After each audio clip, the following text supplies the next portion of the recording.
I mean, I've never seen so much attention on places like Yahoo Finance that have been focused in on Disney. They're like, the biggest earnings call this week is Disney. And I'm quoting.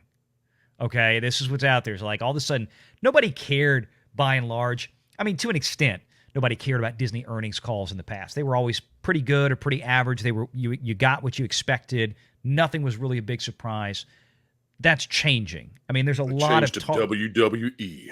Yeah, I mean it's changed for the worse. Iger's throwing chairs at the stockholders. So it's articles like this that have kind of hit, and you just look at it and you go, wow. It's one after another, after another, after another. And I've never seen this before, not in years with Disney.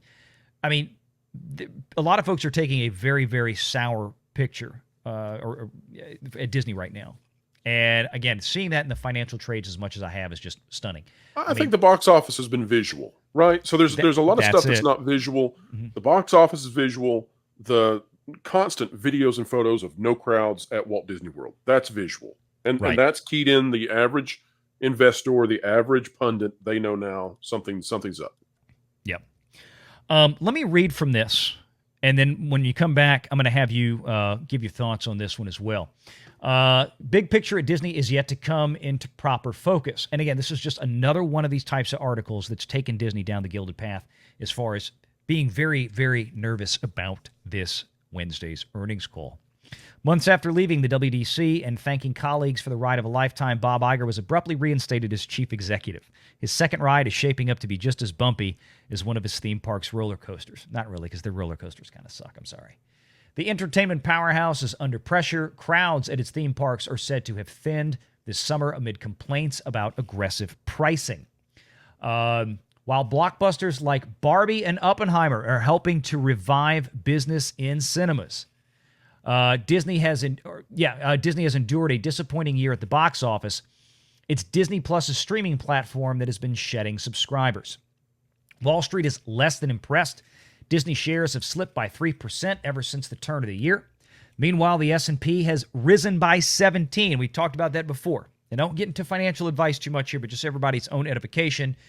If you've got the broad market index, the S&P 500, that is going up 17%, and your company, who happens to be one of the 30 companies that is a Dow Jones industrial component, has gone down 3%, you've got problems. I mean, that's a 20% swing from the broad markets. That is terrible. With profitability in focus, Iger, age 72, has moved aggressively to tackle costs, laying off 7,000 staff and restructuring the business in an effort to allay the concerns of resistive analysts and shareholders. The veteran executive has made clear, too, that he's sticking around. Having initially agreed to come back for 2 years, few in Hollywood were surprised when Disney said he would stay on for 2 more until the end of 2026. There was, quote, more to accomplish. Important and sometimes difficult decisions had to be made to reinvigorate the business.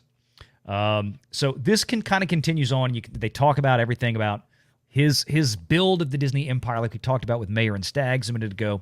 Pixar in 2006, Marvel 2009, Lucasfilm 2012, most of 21st Century Fox in 2019. So inevitably his return started a rumor mill regarding what he could, should, or would buy next. Hulu. Obviously, they want that one. But they're going to have to clean house a little bit. At least he's trying to clean some of this house a little bit more so than I think a lot of folks anticipated. Recently, though, he's invited speculation over what the group might sell, talking about ABC, FX, National Geographics, of course, the American networks. There may be more or anything that may not be core, as Bob Iger said. But we keep seeing this kind of language used over and over again in these articles from Fortune Magazine, from Wall Street Journal. Iger has made it known that Disney is open to selling an equity stake in ESPN, as we mentioned earlier. The focus is shifting to such longer-term moves as Disney seeks to draw the line under the firefighting that followed Iger's comeback. The sudden ousting of Bob Chapek, his successor and predecessor, prompted a change in strategy that led to job cuts and questions over its production line. Disney also saw off a challenge by Nelson Peltz, who had fought for a board seat, although the activist investors Trian Fund Management has maintained a stake in the company. And that's key, and that's true. And that's, people ask about Nelson Peltz all the time. If the earnings call Wednesday goes fairly poorly, I wouldn't at all be surprised if we see Nelson Peltz, who has been very silent deliberately. I wouldn't be surprised if we don't see maybe a follow-up statement from Mr. Peltz in Trian, because you can see what you can do with a company with just 0.5% of the stock, which is a lot. That's $1 billion worth, but you can see what you can do. Pro, kind of some thoughts on that so far? I have a thought that perhaps if something like that happens, Jonas is going to be on the phone with Trian yet again, trying to get a comment out of them about how they're feeling.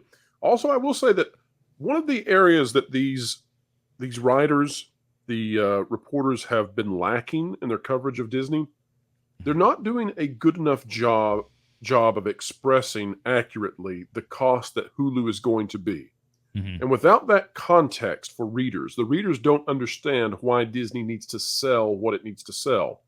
So when Disney talks about the items that are not core, think about it this way. Folks out there, you all have a budget, right? You have a household budget.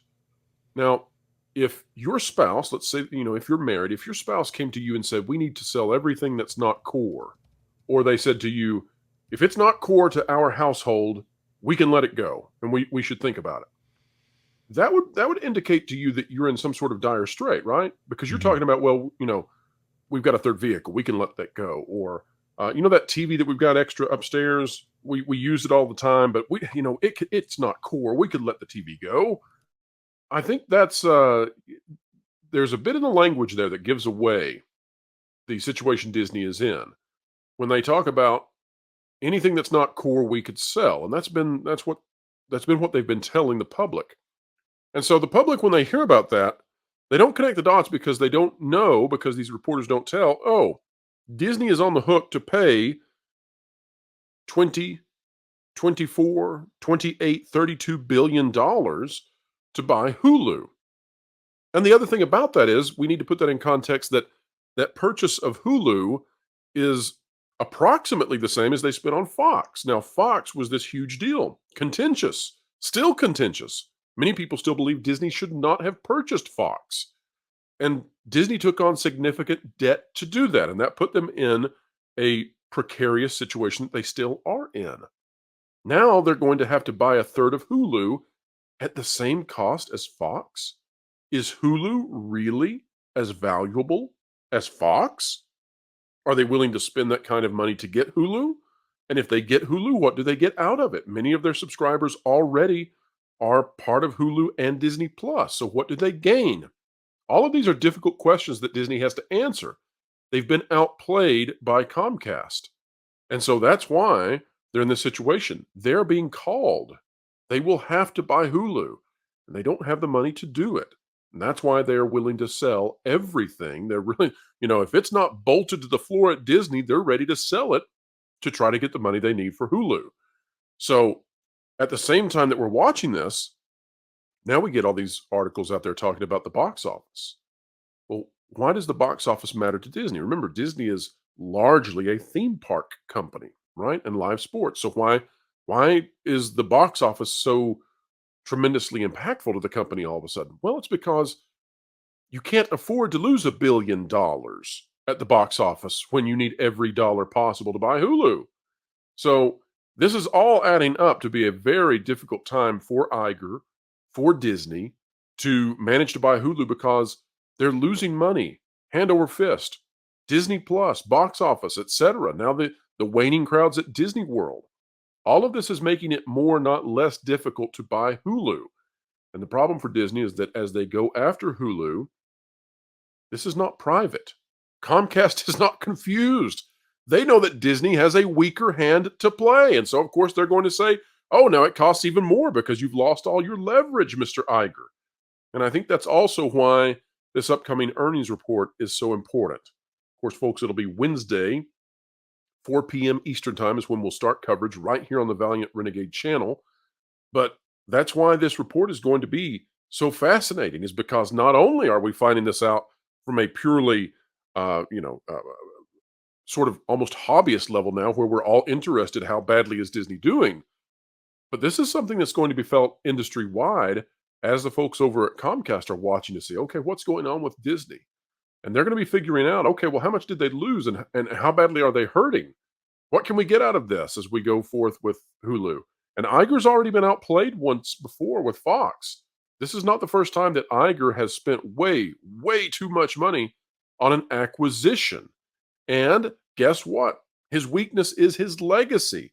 He wants that perception as being the person who buys all these great things that makes the Disney brand big. He wants to be as big and as powerful as Walt Disney in the minds of Disney aficionados looking back. The problem is he spent way too much in the past. Now he's on the hook to spend way too much money again. He just doesn't have the money anymore. I think he'll be lucky to be also hurting him. Yeah, I'll be lucky to be known as Eisner 2.0 at this point. Well, that's a great point, Tom.